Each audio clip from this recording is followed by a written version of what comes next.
Hey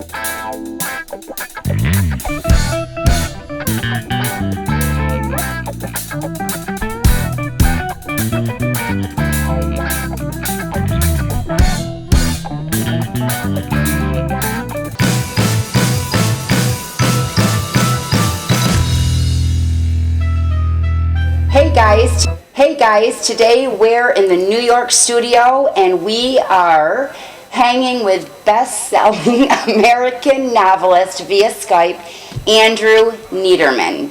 Hi Andrew, thanks so much for hanging with us. Yes, looks like fun. It's going to be so fun. I have so many questions. So let's start with, you were a high school teacher for about 23 years. That's right. Yeah. You were a high school English teacher. So how did you become an author? Well, I was writing ever since I was in kindergarten, making up stories. Oh, really? So it was always in me to be a writer. I started publishing first with poetry, then short stories, essays, and then my first novel in 1971. Oh my gosh. So you actually started writing while you were teaching? Oh yeah, I had about 18 novels published while I was teaching. Oh my gosh, that's amazing. And I was chairman of the English department, director of dramatics, that kind of thing. Oh, so you got a pretty big, because that was my next thing. 6 of your novels were adapted into film. Right. Yeah. And The Devil's Advocate was that adapted into a musical first? Because you wrote the libretto for that, right? No, we decided to do that later on. First it became a major feature film for Warner Brothers, and then a feature screenwriter one day said to me, "This could be a great musical," and I got into it, and then I got involved with a dramatist in London. And over time, we developed it, and we have a wonderful composer who was a music director in London, and we placed it to open the premiere in South Korea. Wow. Next year. Yeah. Wow. So,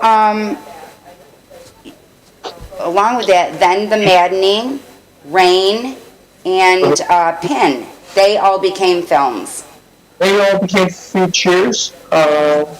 We had some television movies, and I had a ROM, what they call it in those days, a ROM movie, which was a movie you could react to, Tender Loving Care. I had great actors in all my films, wonderful people, Academy Award winners and nominees, and that's been the most fun.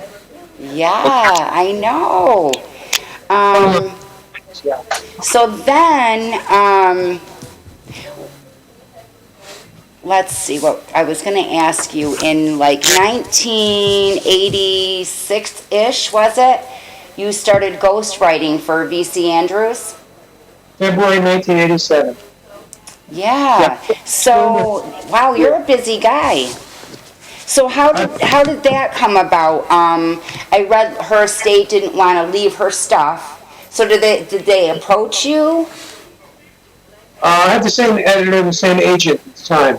Oh. And the agent one day at lunch told me that she thought I might have to finish a novel that BC had started because she was very sick.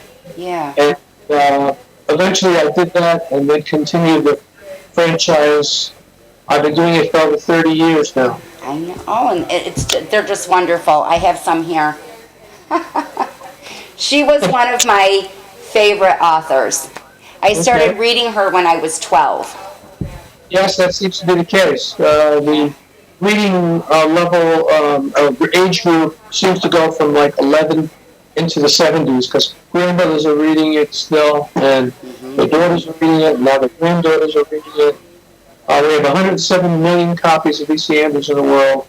It's in 100 countries, and just recently was picked up in mainland China. Wow. It's pretty exciting.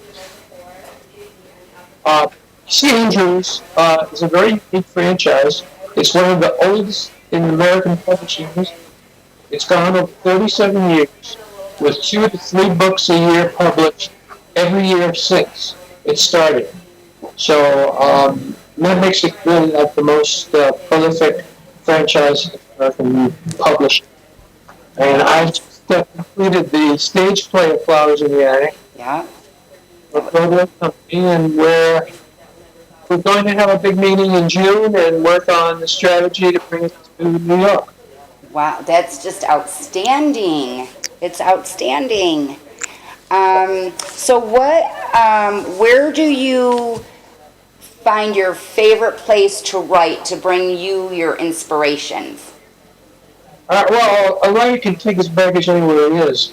I live in Palm Springs, and I write most of it here, but I also write in Los Angeles. And whenever I travel, I take my computer with me. I don't necessarily work as hard as I do when I'm not traveling, but you basically can do it anywhere you are. Mm-hmm. Is there anything particularly challenging about your writing? Well, I was always challenged when I started to write B.C. Andrews. That's a totally different style. Don't forget, I'm writing from the point of view of the women. And all the characters are female. I mean, the main characters. Yeah. There was only one B.C. Andrews novel with male main character.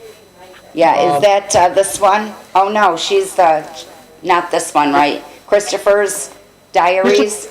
Yeah, but it's told from the point of view mainly of the girl who discovers the diary. Yeah. So, necessarily, although you get Christopher's point of view, it's still major character is a female. Yeah. But my first novel I ever published was from a female point of view. That was entitled Sisters. It was published in 1971. So Interesting. I moved back and forth, but basically I have 117 published novels. I know you have got a lot under your belt. So when you develop characters, whether it's your own or hers, do you already know where they're going before you write? Sometimes, most of the time, yeah. But a good writer will let his characters take them away. Let them take them. Yeah. If you develop a good character, that character will run the story. Because you can't write anything that's not in character, so therefore your character really runs the story. Exactly. And when I talk to writers or people who want to be writers, I always tell them that. Potentially, you want to get a good character. That's good advice. Are you a plotter or a planster? A what one? A plotter or a planster? A plotter or a planster? Well, I outlined B.C. Andrews novels pretty thoroughly before I started. My thrillers that I write under my name don't necessarily have the same strict outline to them that the B.C. Andrews novels do. But I usually know, in a general, pretty good way where they're going. Oh. So tell me about your brainstorming and your writing process. Basically, I get my ideas from everyday life. Anything I see could become an idea. I use the basic question of what if, and then from that question, usually it leads into a plot and usually to a character. A plot by itself is not enough because you need a really good character to drive that plot. So I may come up with ideas by watching the news. I might see them in real life. I might get them from reading. But basically, the world is a garden. You just got to go out there, be aware, and that's what I do. That's so cool. How that you're just so creative. It's amazing. What else? So what is something besides writing that you're good at that nobody knows about? I exercise a lot. But basically, writing is my life. My family is my life. And those are the two things I concentrate on. Oh, it's so sweet. What's the strangest thing that you've had to research online for your books that you've come across? I usually have to research any specific diseases that I might mention. I had a lot of books where women came to me. I had to learn about what a woman goes through and learn about all those things. And if I come up with In my bag in the other room. I'm sorry, Andrew. basically, if I come up with an idea, I usually like to be accurate about it. I even, my book, when my characters went to England, I even knew exactly how many stops they would make on what they call the tube, what we call a subway. I mean, you have to be accurate because your readers are very keen on that. And so it's very important to research and know what you're writing. Or they'll let you know it if you make some kind of dumb mistake. Don't worry about that. They sure will. Yeah, Facebook page has 145,000 people on it, and there's like 3 or 4 Facebook pages, but they're active. Yeah. Well, you certainly have, you're just a legend.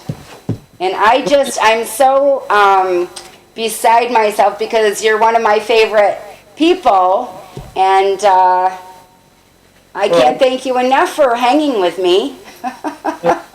I appreciate it. I hope that you viewers enjoy it.